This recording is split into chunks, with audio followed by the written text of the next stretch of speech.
Well, hi. Thank you so much for having me here today in this virtual format. My name is Maura and I'm with the Virginia Association of Soil Water Conservation Districts, and we are a nonprofit organization that coordinates conservation efforts at the state level.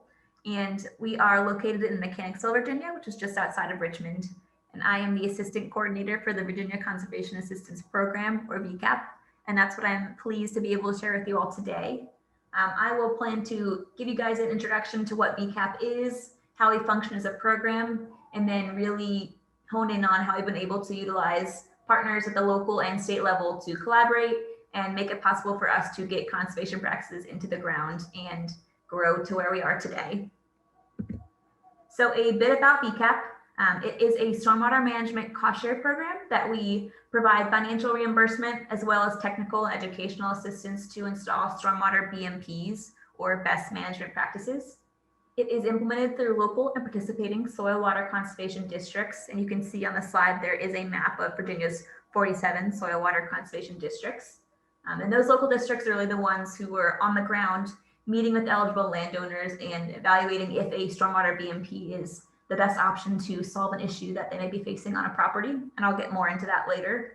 But myself and Kevin McLean, who is a VCAP coordinator, we oversee the program at the state level and are really lucky to work with an already strong established set of soil water conservation districts who have a great history of implementing agricultural BMPs, and that is through the VAX program, or the Virginia Agricultural Cost Share Program. And I've got a couple photos here on the slide of some stormwater BMPs, and I will take you all through later on about what kind of practices we're able to offer shortly. So non-point source pollution is obviously a universal issue, not just something we're facing in Virginia. But as land has become more developed, our populations are increasing. We have an increasing amount of impervious surfaces that are being put onto our landscapes. And that could be rooftops, sidewalks, driveways, roadways, golf courses, compacted or managed turf. And those all cause an increase in the volume of stormwater runoff that doesn't properly infiltrate into the ground and then therefore carries pollutants to our local waterways at a higher rate than it should be. And these kind of issues occur in rural, suburban, and urbanized areas. So it's a problem that the entire state of Virginia and our context is facing. VCAP specifically was established to assist Virginia in meeting its watershed implementation plan goals. And that is a set of goals that each state in the Chesapeake Bay watershed has set to meet by 2025. So right now we are in phase 3. And essentially what it is a pollutant diet for nitrogen, phosphorus, and sediment in the Chesapeake Bay watershed. And one of the motivators to be able to establish VCAP and that allowed us to get funding really is to fill in the gaps of those implementation plans here in Virginia and work on conservation on developed properties and facilitate the installation of stormwater BMP retrofits on a more residential scale property. So VCAP really offers an opportunity for more folks to get involved in improving our watershed. So a bit of history and how the program has grown since the beginning. It started out as a pilot program back in 2011, and at that time only 4 districts were involved in organizing it, and they were able to obtain a small grant to implement a couple of BMPs. Fast forward to 2016, that's when the program really got its legs and they were able to hire a full-time coordinator at the state level here at the Virginia Association. And starting then was when the procedures for the program and all of the required materials to put together an application were developed. That was done so with the steering committee that came together that was mostly made up of the original 4 districts that started out the pilot program. Early on in the program, funding was restricted to only be able to provide funding to projects within the Chesapeake Bay watershed portion of Virginia. But thanks to our first ever round of state funding that we received from the General Assembly in fiscal year 2020, we are now able to fund projects outside the Chesapeake Bay watershed in Virginia. So it's now a statewide program available to all 47 participating soil water conservation districts. We are really excited to be able to offer VCAP statewide now, and that's something that we are actively working on and getting new districts involved in VCAP. Funding plays a huge role in VCAP. We've been able to obtain a variety of different kinds of grants from different sources. You can see there's a map here on the right that shows the number of completed VCAP projects alongside the total program funding received by fiscal year. And that program funding reflects the cost share dollars we give out, the technical assistance dollars that go out for each completed projects to the district that completed them, as well as the operational dollars here at the association. You can see since 2016, the program has grown dramatically. And what you can't see is what's happening right now in fiscal year 2021. Our state funding was actually cut in half from what we received for the first time in fiscal year 2020. But luckily, we were able to restore that funding back up to the original amount, which was $1 million for the upcoming fiscal year 2022. So we're really excited. And we're largely excited because we're currently on a funding waitlist, and that's due to our funding situation as well as the large demand that we've had during COVID-19. As you can imagine, back, think March 2020, when folks were told they'd be spending a lot more time at home, which is still true today. But because of that, folks looking to make improvements on their property more than ever, we are on a funding waitlist. We've still been able to fund projects this fiscal year, but we have allocated all those dollars. In total, from fiscal year 2016 to fiscal year 2020, we have been able to allocate over $3 million in cost share, as well as $247,000 in technical assistance to districts. And on top of that, homeowners will contribute an additional $3 million on top of that of what they received from VCAP in the form of cost share. So here is a graphic of the 12 BMPs that VCAP is able to provide reimbursement for. The most popular being conservation landscaping, perennial pavement, and rain gardens. And the specifications that we require for all of these is outlined in our manual, and I'll show you where to find that later. It's on our website. And we also mirror the Virginia Department of Environmental Quality's stormwater BMP clearinghouses requirements for each BMP as well. And that's to make sure that we can report these and get them credited for our Chesapeake Bay watershed implementation plan goals, as well as other watersheds as well. I will mention here, while we're on the topic of practices, because we are here with this symposium at the conference, we don't actually do any work within the stream banks or streams, etc. We don't do stream bank restoration, which is a pretty common BMP that folks will talk about. But something of interest that I will speak to is living shorelines. And it may seem like it's a little bit out of the ordinary. It's not truly a stormwater BMP. But it's still one that's very popular and that we're happy to be able to offer cost share for. And that is to do shoreline management practices for tidal areas. So some rivers may be eligible for living shoreline through VCAP in Virginia. And that will provide really great erosion control benefits, as well as other water quality improvements and protect their shorelines. So a lot of great BMPs, and I'll show you some photos of completed BMPs here in a second.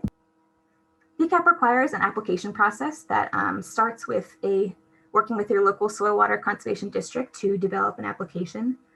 A district staffer will come out to a property and inspect it, see if a VCAP BMP could be the right solution. And if so, they'll work on developing an application, which is outlined on our website, and I won't go into too many details, but involves getting a design proposal, cost estimate, etc. And they will submit that to the VCAP steering committee, which meets monthly to review. And another important part of the application process is the ranking score, and that's how we determine which projects we're able to fund. And there is a minimum score that projects need to meet in order to qualify to be reviewed and to be considered a formal application.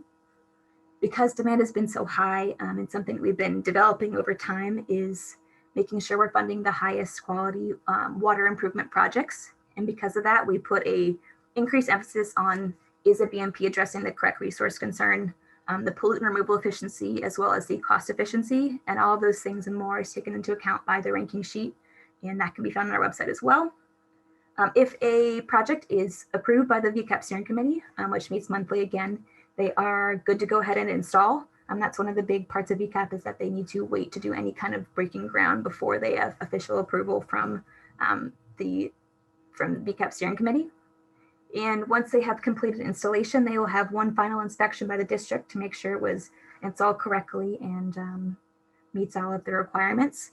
And at that point, they're able to request for final reimbursement from the committee, and they have 10 years to continue to maintain it.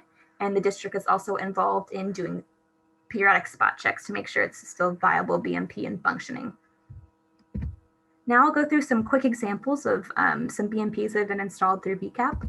The first being a conservation landscaping project. So you can see there's a photo on the left. that shows a really bare slope, poor cover, could be for various reasons, but they were able to install a meadow, one of our conservation landscaping projects, and they were able to, slow that water, infiltrate deep with those really great native plant roots, as well as provide a pollinator habitat. So lots of great benefits from this one project. Here's a more structural practice, a vegetated stormwater conveyance. In particular, it's a dry swale, one of the different kinds of stormwater conveyance that we offer. They were one of those properties that's like kind of the lowest point in the neighborhood, receiving a lot of runoff from uphill neighbors and lots of deposition and sediment that's just gathering right here in this one spot concentrated. And they installed a dry swale that does a really great job of treating large drainage areas as well. They tied in the downspouts from their own house, so they were able to treat a ton of runoff and slow that infiltration and treat it on site rather than runoff. Now I'll show you a quick video of a rain garden in action. This is not a BMP that was installed with VCAP cost share dollars, but it was installed as part of a training session.